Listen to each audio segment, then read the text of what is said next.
आप लोगों का एक बार फिर से स्वागत है।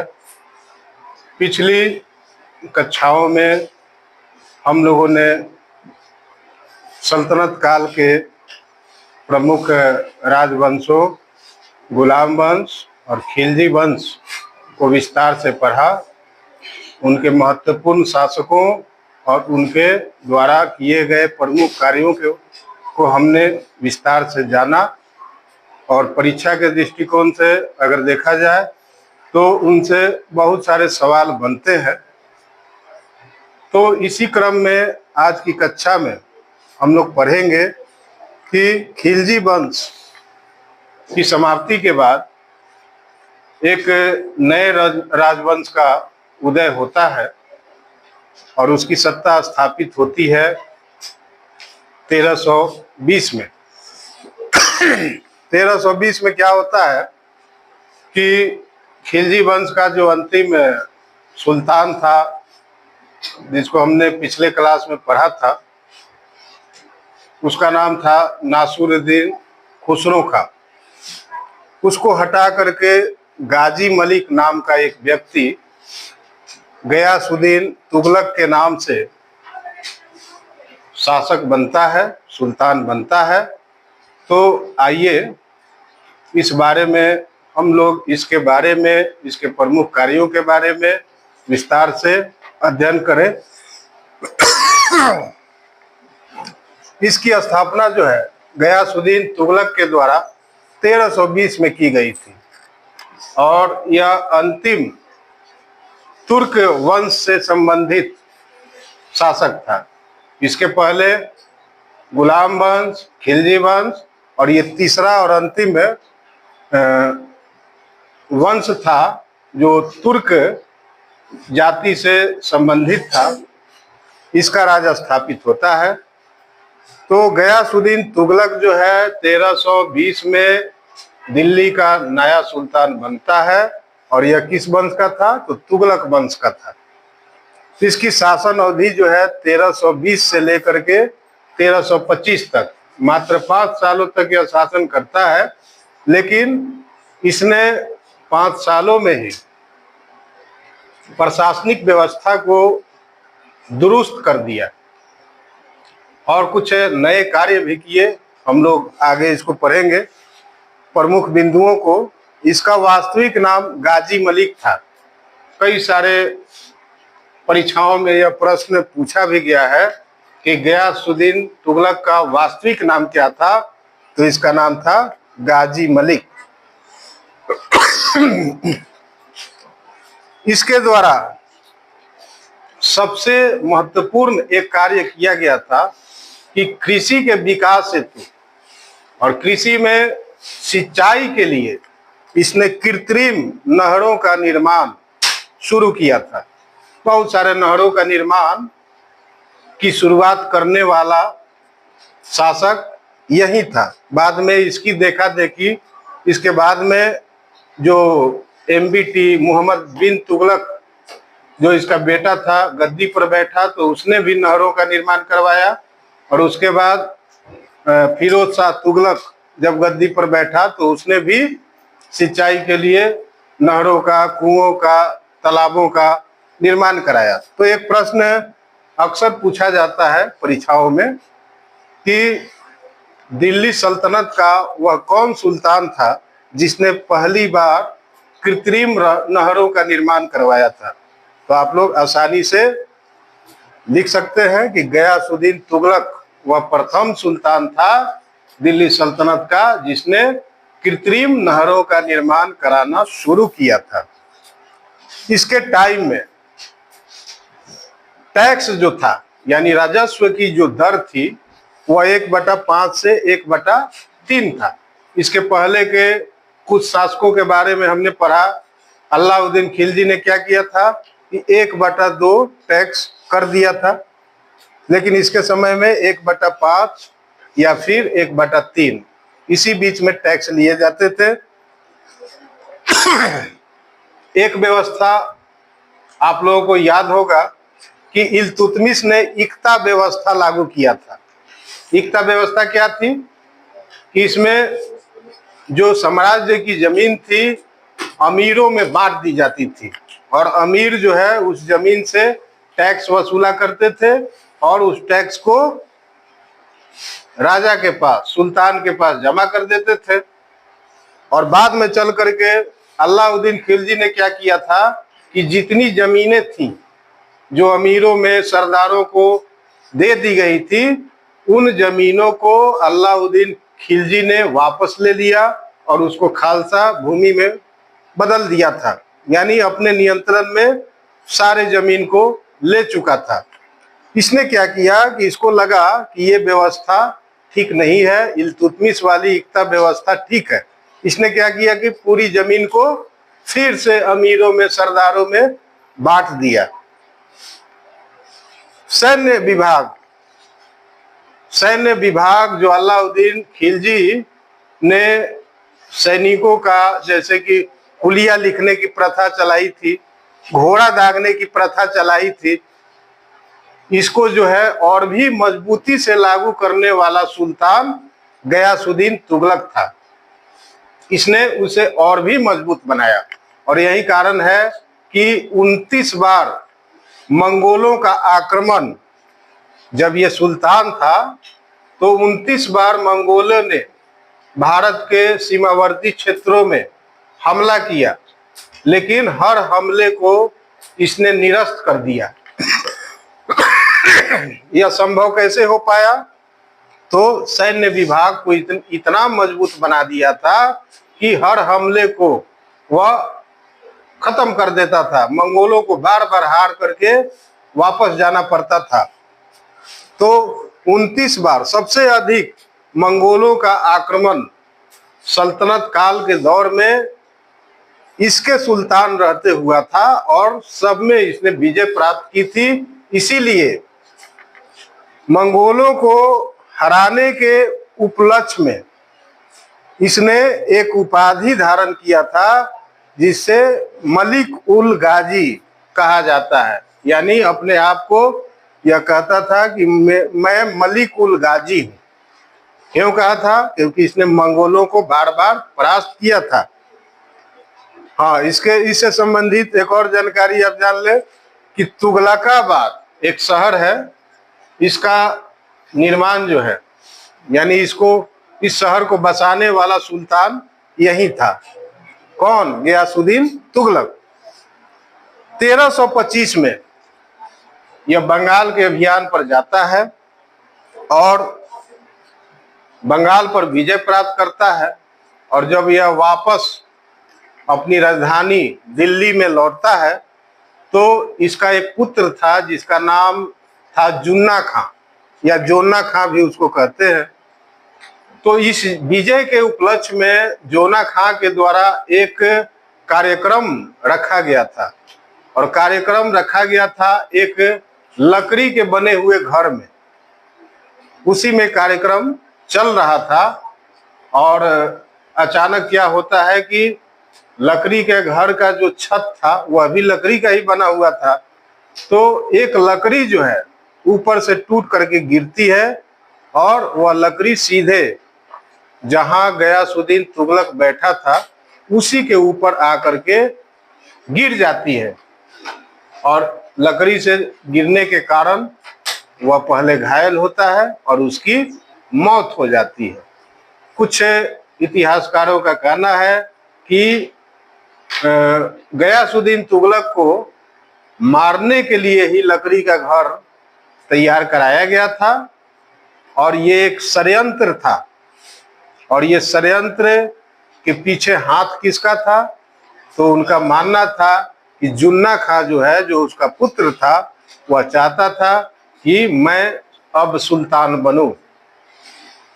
बन गया। 25 में गयासुद्दीन तुगलक की मौत हो जाने के बाद उसका पुत्र, जिसका नाम था जोना खां या जुन्ना खां, वह नया सुल्तान बनता है, और वह 1325 से लेकर के 1351 तक सुल्तान रहता है। तो आइए इसके बारे में हम लोग थोड़ा सा बात कर लें। मोहम्मद बिन तुगलक जो है, जिसका वास्तविक नाम था जुन्ना खां, मोहम्मद बिन तुगलक के नाम से दिल्ली की गद्दी पर नए सुल्तान के रूप में बैठता है। यह पूरे सल्तनत काल का, इसके संबंध में आप जान लें कि पूरे सल्तनत काल का सबसे पढ़ा लिखा व्यक्ति या पढ़ा लिखा सुल्तान यही था। और इसने अपने शासन काल में ऐसे ऐसे नए काम किए, ऐसे ऐसे प्रयोग किए जो कि असफल रहा। जो 100-200 साल बाद वह काम करना चाहिए था, उसको उसने अपने शासन काल में ही किया, और जिसका नतीजा ये निकला कि वे सारे कार्य जो है असफल हो गए, उसको सफलता नहीं मिली। और इस कारण से इतिहास में उसको तेज और मूर्ख का कॉम्बिनेशन कहा जाता है, मिश्रण कहा जाता है। तेज तो बहुत था, उसकी सोच भी जो है उच्च कोटि की थी, मगर दुर्भाग्य उसका कि वह हर काम, जिस कार्य को भी करता, उस कार्य में उसे असफलता ही मिलती थी। तो अब इसके द्वारा कौन ऐसे ऐसे कार्य किए गए थे जो कि अगर वह सफल हो जाता तो उसका नाम स्वर्ण अक्षरों में लिखा जाता, लेकिन इतिहासकार उसे गाली देते हैं, या जनता जो है उसके इस नए कार्यों से इतनी त्रस्त हो जाती है कि वे भी गाली देते हैं और इसे छुटकारा पाने के लिए तड़पने लगते हैं, प्रयास करने लगते हैं। तो आइए एक एक करके उन प्रमुख कार्यों को हम लोग पढ़ें, देखें। कुछ उन कार्यों के बारे में हम लोग चर्चा कर लें जिन कार्यों को अगर वह पूरा कर लेता है, उसके ये जो कार्य थे ये बिल्कुल नए थे, पहले के सुल्तानों ने इसके बारे में सोचा नहीं था। जो इसने सोचा, अगर ये सफल हो गया रहता तो इसका इतिहास में नाम स्वर्ण अक्षरों में लिखा जाता। तो आइए उन कार्यों को थोड़ा सा हम लोग विस्तृत रूप से जान लें। पहला उसने एक काम किया था, जब यह सुल्तान बना तो उसने क्या किया कि राजस्व की वसूली के लिए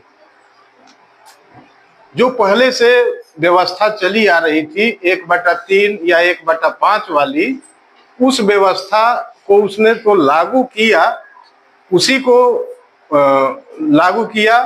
मगर उसने क्या सोचा कि दोआब का जो क्षेत्र है, दोआब का क्षेत्र कहते हैं दो नदियों के बीच की जो भूमि होती है उसी को कहा जाता है। तो उसने सोचा कि यह एरिया जो है, जो दो नदियों के बीच में है, यह काफी उपजाऊ यहाँ की जमीन है, कोई भी फसल यहाँ बहुत अधिक उपजती है, तो क्यों ना इस क्षेत्र में कर की दर जो है अधिक कर दिया जाए।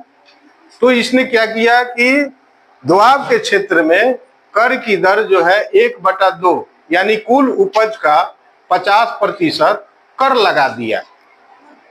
लेकिन इसका दुर्भाग्य क्या हुआ था कि जिस वर्ष उसने यह व्यवस्था लागू की 1/2 वाली, उसी वर्ष दोआब के क्षेत्र में एक भीषण अकाल पड़ गया।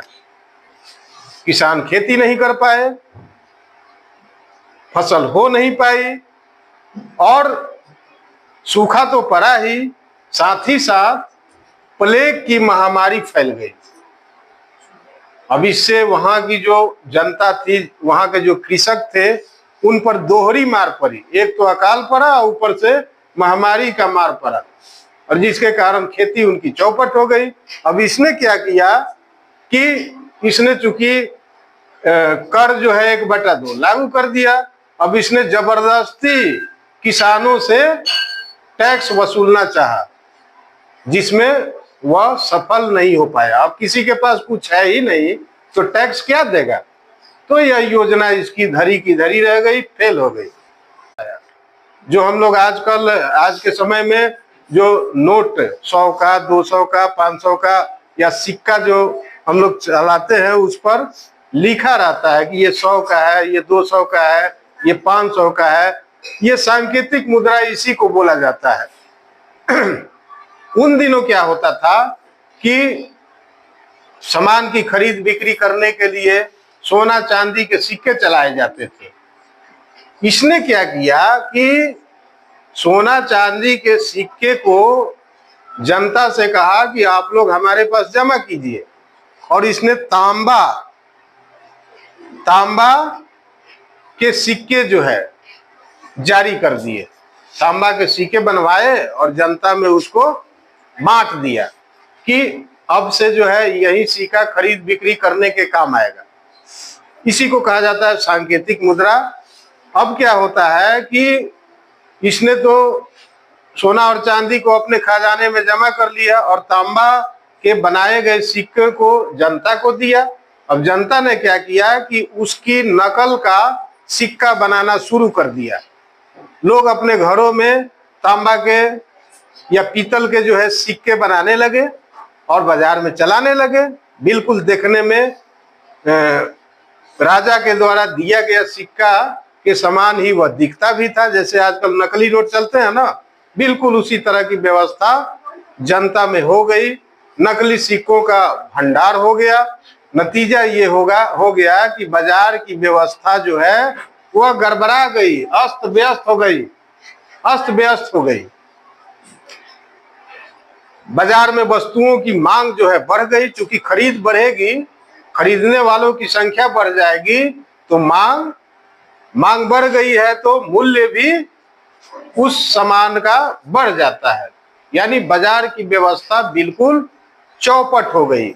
अब इसने देखा कि ये तो बाजार में नकली सिक्कों की बाढ़ आ गई है, तो इसने फिर से कहा कि जितने सिक्के हमने दिए हैं आपको, तांबे के पीतल के, वह सब वापस कीजिए, और अब चांदी और सोने का जो सिक्का हमने आपसे लिया था आप ले लीजिए। तो नकली सिक्कों के बदले में भी लोगों ने सोचा कि हमें चांदी और सोना का सिक्का मिलेगा, लेकिन ऐसा नहीं हुआ। उसने जितने सिक्के बांटे थे तांबे और पीतल के, उसके बदले में सोने चांदी का सिक्का जनता को दिया, लेकिन नकली सिक्कों को के बदले में वह कुछ भी नहीं दिया।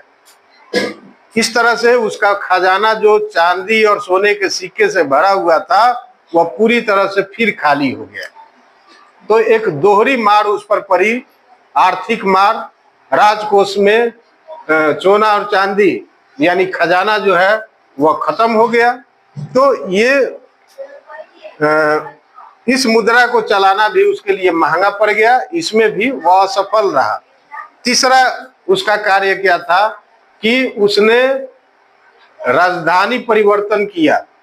अपनी राजधानी जो दिल्ली थी, वहां से राजधानी को वह ले गया था आपका दक्षिण में देवगिरी राज्य के अंतर्गत एक जगह था दौलताबाद।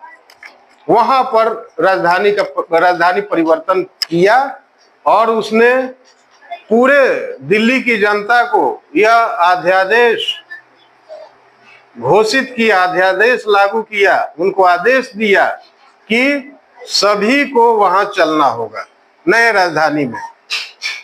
ये 1527 में उसने ऐसा किया था, और जिसका नतीजा ये निकला कि हजारों लाखों लोग जो है, जो दिल्ली छोड़ करके दौलताबाद गए, बहुत सारे लोग रास्ते में मर गए। जो वहां पहुंचे उनकी आर्थिक स्थिति बहुत खराब हो गई। मतलब दिल्ली की जो जनता थी, इस फैसले से, राजधानी परिवर्तन के फैसले से उनको भयंकर हानि हुई और आक्रोश बढ़ा उनके अंदर। तो आखिर ये राजधानी परिवर्तन क्यों किया था, इस संबंध में कुछ इतिहासकार हैं जिन्होंने अपनी किताबों में इसका जिक्र किया है। जैसे एक इतिहासकार था जिसका नाम था इब्न बतूता, जो इसके समय में ही भारत आया था, मोरक्को का यात्री था। उसने अपनी किताब में लिखा है, रेहला में उसने एक किताब लिखा था जिसका नाम था रेहला। उसने उस किताब में अपनी यात्रा विवरण और मोहम्मद बिन तुगलक के शासनकाल की सारी महत्वपूर्ण बातों को उसमें लिखा है। तो उसमें इसने लिखा कि मोहम्मद बिन तुगलक जो है राजधानी परिवर्तन इसलिए किया था क्योंकि वह चाहता था, इसलिए किया क्योंकि जो दिल्ली में अमीर लोग थे, ये लोग इसको गाली लिखा हुआ चिट्ठी भेजा करते थे, जिससे वह परेशान हो गया था और वह चाहता था कि इनसे छुटकारा पाने का यही तरीका है कि राजधानी को दूसरी जगह ले जाया जाए। एक और इतिहासकार है जिसका नाम है बर्नी। बर्नी लिखता है कि चूंकि मंगोलों का आक्रमण सीमावर्ती क्षेत्रों में बराबर हो रहा था, तो वह चाहता था कि मंगोलों से अपने साम्राज्य की, अपनी राजधानी को बचाया जाए, इसलिए दिल्ली से दौलताबाद ले गया। और वह यह भी चाहता था कि दिल्ली से बेहतर राजधानी दौलताबाद रहेगा, क्योंकि वह पूरे भारत का केंद्र बिंदु हो जाएगा, वहां से चारों तरफ शासन करना आसान हो जाएगा। हालांकि जो भी बात हो, लेकिन उसका यह फैसला जो है यह भी असफल हुआ। बाद में दौलताबाद से पुनः लौटना पड़ा इसको दिल्ली में ही आकर के, तो ये प्रयोग भी उसका असफल रहा। एक अभियान उसने सोचा था जिसका नाम है खुरासान अभियान। जब यह सुल्तान रहता है तो इसके मन में एक बात आती है, वह कहता है कि हमेशा मध्य एशिया के लोग हमारे यहाँ भारत पर आकर के हमला करते हैं, क्यों ना हम उनके क्षेत्र पर हमला करें। और ऐसा विचार उसके मन में इसलिए आया कि उन दिनों मध्य एशिया में मंगोलों की शक्ति खत्म हो गई थी, वहां अराजकता की स्थिति उत्पन्न हो गई थी, और इसी का फायदा यह उठाना चाहता था। और इसने सोचा कि क्यों न खुरासान पर हम लोग हमला करके उसको भी जीत लें।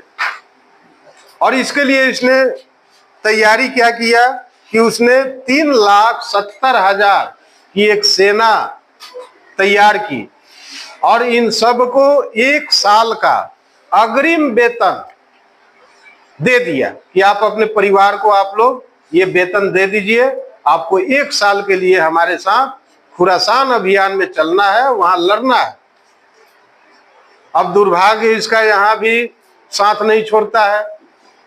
जब यह सैनिकों की भर्ती कर लेता है, अग्रिम वेतन दे देता है, तो मध्य एशिया में वहां की मंगोलों की स्थिति मजबूत हो जाती है।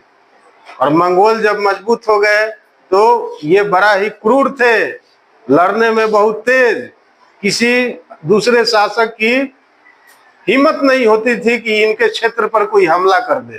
तो जब इसको यह बात पता चली कि मंगोल फिर से जो है शक्तिमान हो गए हैं, तो यह अपना विचार बदल देता है। नतीजा ये होता है कि 3,70,000 सैनिकों को जो इसने 1 साल का वेतन दिया था, वह वेतन तो इसका चला गया। ये अब आर्थिक रूप से बहुत ही कमजोर हो गया। सारा राजकोष सैनिकों को वेतन देने में ही चला गया। यानी कि खुरासान अभियान की जो सोच इसने बनाई थी वह पूरी तरह से असफल हो गया। एक और अभियान उसने किया था जिसको हम लोग कराचील अभियान के नाम से जानते हैं। कराचील जो कि हिमाचल प्रदेश में पड़ता है, वहां क्या हुआ था कि वहां के जो कुछ जनजातीय लोग थे, उन लोगों ने विद्रोह कर दिया था।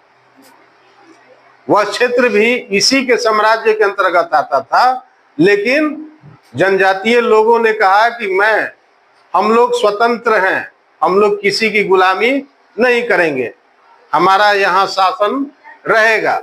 तो इसी विद्रोह को दबाने के उद्देश्य से वह अपनी सेना वहां भेजता है।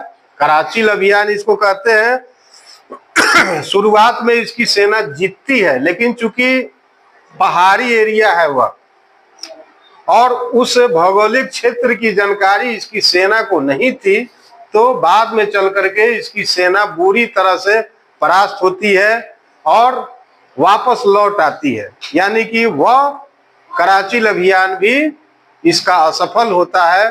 कुछ इतिहासकार मानते हैं कि वह कराची अभियान के जरिए चीन पर चढ़ाई करना चाहता था, उसको जीतना चाहता था, जिसमें वह असफल साबित हुआ। और एक उसका काम था, उसने देखिए कृषि के विकास के लिए उसने सोचा कि क्यों ना कृषि का विकास हम करें, क्योंकि कृषि अच्छी होगी, फसल अच्छा होगा तो टैक्स हमें अच्छा मिलेगा। तो इसने कुछ एक योजना बनाई। यह योजना क्या थी कि उसने एक कृषि विभाग बनाया। कृषि विभाग का नाम था दीवान-ए-कोही। जैसे आजकल भी कृषि विभाग है जो हमें तरह तरह की सुविधाएं देता है। सरकार की योजनाएं लागू कौन करता है कृषि के लिए? कृषि विभाग। तो उसी के समानांतर ये विभाग था दीवान-ए-कोही। इस विभाग का काम क्या था? इस विभाग का काम ये था कि किसानों को खेती करने के लिए ऋण दे। ऋण मतलब क्या? कर्ज दे। कर्ज कौन देगा? तो सुल्तान अपने राजकोष से देगा। और खेती करने के लिए बैल दे। उसके बाद उस जमीन पर जो है खेती करवाए। खेती की सारी सुविधाएं जो है वह देने का जिम्मा किसका था? दीवान-ए-कोही का। ये सारा व्यवस्था, यह योजना वह लागू करता है। लेकिन होता क्या है कि इस विभाग में काम करने वाले जो पदाधिकारी थे, कर्मचारी थे, उन्होंने ही इसके द्वारा दिए गए धन को लूट लिया। लूट का लिया, गबन कर लिया। कुछ पैसे उसने किसानों में बांटे और बाकी का सारा कुछ हड़प लिया, हजम कर लिया। नतीजा ये निकला कि इसका यह भी फैसला, इसका यह भी निर्णय इसके काम नहीं आता है। तो ये पांचों अभियान जो है, 6 अभियान, 6 नए प्रयोग उसके असफल हो जाते हैं। इसीलिए कहा जाता है कि इतिहास में इसे मूर्ख और तेज का कॉम्बिनेशन कहा गया है, क्योंकि ये इसने जो भी फैसला लिया वह 100-200 साल बाद जो फैसले लेने चाहिए था वह उसने तत्काल ले लिया था। और इसी का परिणाम ये हुआ कि इसे किसी भी कार्य में सफलता नहीं मिली। इसने जो नए नए विचार सोचे, प्रयोग किए, वह असफल हो गया। हालांकि इसका उद्देश्य कहीं से भी गलत नहीं था, लेकिन दुर्भाग्य से वह सारे प्रयोग असफल साबित हुए। अब कुछ प्रमुख तथ्यों के बारे में जान लें। इब्न बतूता जो मोरक्को का यात्री था, यह भारत जो है 1333 में आता है। ये प्रश्न परीक्षा में आता है, कई सारे परीक्षाओं में पूछा गया है कि इब्न बतूता भारत कब आया था। तो आप लोग लिख सकते हैं कि 1333 में। एक सवाल यह भी आता है कि इब्न बतूता किसके शासन काल में भारत आया था? तो मोहम्मद बिन तुगलक के शासन अवधि में यह भारत आया था और यह इसके दरबार में रहता था इब्न बतूता।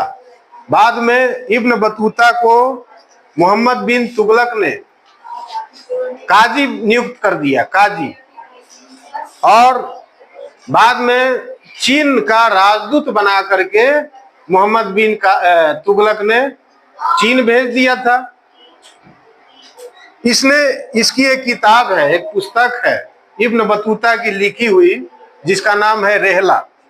रेहला में इसका सारा यात्रा विवरण और मोहम्मद बिन तुगलक के शासन काल की प्रमुख बातों को लिखा है उसने इस किताब में। अंत में 1351 की बात है, सिंध प्रांत में विद्रोह हो जाता है और उस विद्रोह को दबाने के लिए मोहम्मद बिन तुगलक सिंध चला जाता है, जहां थट्टा नामक स्थान पर उसकी मौत हो जाती है। इसके मरने के बाद एक इतिहासकार था, एक लेखक जिसका नाम था बदायूं। बदायूं लिखता है कि अंततः एमबीटी यानी मोहम्मद बिन तुगलक को लोगों से और लोगों को एमबीटी से छुटकारा मिल गया। मतलब कहने का तात्पर्य यह है कि एमबीटी के जो नए नए प्रयोग थे और एमबीटी के जो नए नए प्रयोग थे, उन प्रयोगों से सबसे ज्यादा कष्ट जनता को हुआ था, लोगों को हुआ था। और जनता इसे भद्दी भद्दी गालियां भी देती थी उसके इस कृत्य के कारण। तो यह लोगों से भी परेशान रहता था और लोग इससे परेशान रहते थे। अब जब यह मर गया तो दोनों को छुटकारा मिल गया, जनता भी खुश हो गई और एमबीटी को भी इन लोगों से जो उसे गाली दिया करते थे, इसे पागल कहा करते थे, इससे उसको छुटकारा मिल जाता है। तो हम लोगों ने देखा तुगलक वंश का यह एक प्रमुख शासक था मोहम्मद बिन तुगलक। जितने परीक्षा में इससे संबंधित प्रश्न पूछे जाते हैं सबको हमने डिटेल में बताया एक कहानी के माध्यम से। तो आशा है आप लोगों को यह क्लास अच्छा लगा होगा। इसको बार बार आप लोग जो है देखा कीजिए, इससे आपकी जानकारी जो है बढ़ेगी और किसी भी प्रतियोगी परीक्षा के लिए आप बेहतर तरीके से तैयारी कर सकते हैं। अभी आप लोगों ने अगर मेरा पिछले कक्षाओं का वीडियो अगर नहीं देखा है तो उसे भी आप देखिए, उसी क्रम से देखिए ताकि कोई भी चीज आपसे छूटे नहीं।